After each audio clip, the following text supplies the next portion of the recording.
নির্বাচনী প্রচারে সোমবার মালদা এলেন বিজেপি বিধানসভার বিরোধী দলনেতা শুভেন্দু অধিকারী। তিনি দলীয় প্রার্থীদের সমর্থনে জনসভা করলেন মানিকচক ও ইংরেজবাজার বিধানসভা এলাকায়। প্রতিটি সভা থেকে সুর চড়ালেন তৃণমূলের বিরুদ্ধে। সেই সঙ্গে রাজ্যে বিজেপি সরকার গঠনে বিজেপি প্রার্থীদের জয়যুক্ত করার আবেদন জানালেন তিনি।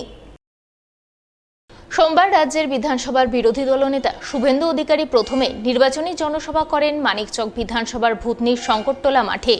সেই মাঠে তিনি হেলিকপ্টারে চেপে পৌঁছান। এরপর মানিকচকের বিজেপি প্রার্থী গৌরচন্দ্র মণ্ডলের সমর্থনে নির্বাচনী জনসভা করেন। বিভিন্ন ইস্যুতে তৃণমূলের কড়া সমালোচনা করেন এবং আসন্ন নির্বাচনে বিজেপি প্রার্থীকে বিপুল ভোটে জয়ী করার আবেদন জানান তিনি।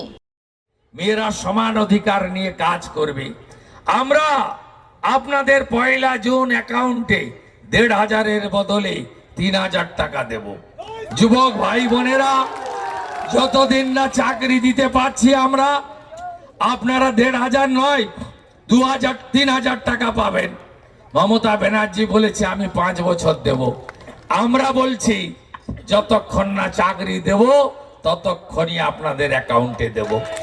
বার্ধক্য ভাতা 1,000-এর বদলে 2,000 টাকা আমরা দেব। আমরা 3100 টাকা কুইন্টাল ধান কিনব।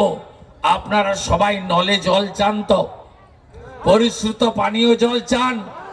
জল জীবন মিশনের জল আসুক চান? তাহলে বিজেপিকে আনুন। আমি আজকে কথা দিয়ে গেলাম, ভারতীয় জনতা পার্টির যে সরকার তৈরি হবে সেই সরকারে গৌরচন্দ্র মণ্ডল তার যে দাবিগুলো রেখেছেন পূরণ করার ক্ষেত্রে একা গৌরচন্দ্র মণ্ডল গ্যারেন্টার থাকলেন না, সাথে শুভেন্দু অধিকারীও গ্যারেন্টার থাকলেন। এরপর রাজ্যের বিধানসভার বিরোধী দলনেতা মালদা শহরের রামকৃষ্ণপল্লীর ময়দানে নির্বাচনী সভা করেন। সভায় বিজেপি নেতাকর্মীদের উপচে পড়া ভিড় নজরে আসে। সেই ভিড়ে ঠাসা সভামঞ্চে তিনি ইংরেজবাজারের বিজেপি প্রার্থী অম্লান ভাদুড়ীর সমর্থনে ভোট প্রচার চালান। হিন্দুত্ব ইস্যুতে তৃণমূলের বিরুদ্ধে সুর চড়ান। সেই সঙ্গে বিজেপির একগুচ্ছ নির্বাচনী প্রতিশ্রুতি তুলে ধরেন, যা আগামী দিনে বিজেপির সরকার গঠনের পর বাস্তবায়নের আশ্বাস দেন তিনি। আমি ভাতৃপ্রতিম অম্লানকে জয়ের আগাম শুভেচ্ছা জানাই। আমি আপনাদেরকে দুটো কথা বলতে পারি। ইংলিশবাজার বিজেপির ছিল, আছে, থাকবে। 2019 সাল থেকে কোনো নির্বাচনে ইংলিশবাজার এলাকার মানুষ, রাষ্ট্রবাদী সনাতনীরা ভারতীয় জনতা পার্টির বাইরে কিছু তারা ভাবেনি। এবারেও সময়ের অপেক্ষা তারা ভাববে না। মালদাকে আমরা কর্পোরেশন স্তরে উন্নীত করব। জেতান বিজেপিকে। বিজেপির সঙ্গে সব সময় থাকলেন, আর যখন সরকার হবে তখন থাকবেন না। 1 লাখ ভোটে জেতাবেন তো? 19-এর মার্জিন মনে আছে লোকসভার?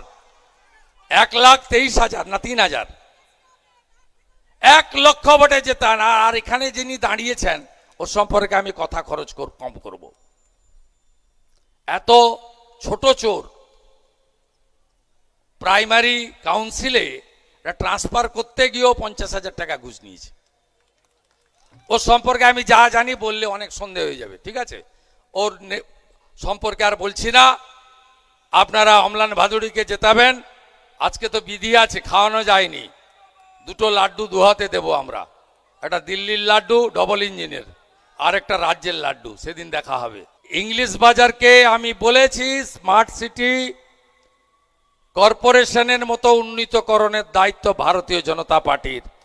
অম্লান যদি ছোট গ্যারেন্টার হয়, আমিও গ্যারেন্টার, আর সবার গ্যারেন্টার হচ্ছে নরেন্দ্র মোদী।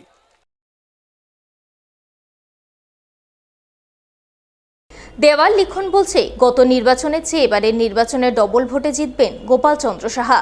সোমবার মালদা কেন্দ্রের বিজেপি প্রার্থী গোপাল চন্দ্র সাহার সমর্থনে ভোট প্রচারে রোড শো শুরুর প্রাক্কালে এমনটাই দাবি করলেন কেন্দ্রীয় শিক্ষা প্রতিমন্ত্রী তথা বিজেপির প্রাক্তন রাজ্য সভাপতি সুকান্ত মজুমদার। এদিন তিনি মালদা কেন্দ্রের বিজেপি প্রার্থী গোপাল চন্দ্র সাহার সমর্থনে মালদা বিধানসভার অন্তর্গত হবিবপুর ব্লকের ঋষিপুর গ্রাম পঞ্চায়েত এলাকায় রোড শো করেন। দলীয় প্রার্থীকে পাশে নিয়ে বিভিন্ন এলাকায় পরিক্রমা করেন। সকলের কাছে বিজেপি প্রার্থীকে বিপুল ভোটে জয়ী করার আবেদন জানান।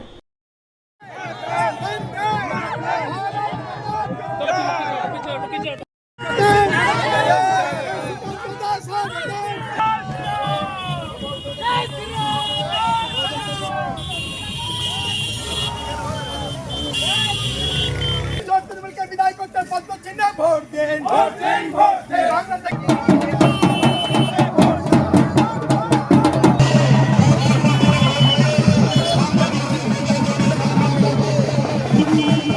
গতবারের থেকেও বেশি মার্জিন এবার গোপাল শাহ আবার মালদা বিধানসভা থেকে জিততে চলেছে। এটা দেয়াল লিখন হয়ে গেছে। মানুষের সমর্থন আমাদের কাছে যা রিপোর্ট আছে আমি তো বলেই দিলাম, গতবারের থেকেও বেশি ভোটে গোপাল শাহ জিতবে। এবং এখানে বিজেপির সাথে কম্পিটিশনে, মানে গতবারের থেকে আমরা মার্জিনটা বাড়াবো, সেটা হচ্ছে আমাদের টার্গেট। অন্য কেউ কম্পিটিশনে নেই। তৃণমূলের প্রার্থী সে বহিরাগত, তাকে মানুষ ভোট দেবে না। আমাদের গোপাল শাহ স্থানীয় মানুষ, এখানে সে বড় হয়েছে। লাগাতার আমাদের মন্ডল সভাপতির দায়িত্ব থেকে শুরু করে পার্টির এখন লাস্ট দায়িত্ব স্টেট সেক্রেটারি পর্যন্ত পৌঁছেছে, অর্থাৎ রাজ্যের সম্পাদক পর্যন্ত। তার আগে সম্ভবত বুথেরও দায়িত্ব ছিল, বুথ সভাপতি। তাহলে বুথ সভাপতি থেকে রাজ্যের সম্পাদক, তো এতদিনের লম্বা জার্নি, লম্বা চলার রাস্তা, স্বাভাবিকভাবে মানুষ তাকে সমর্থন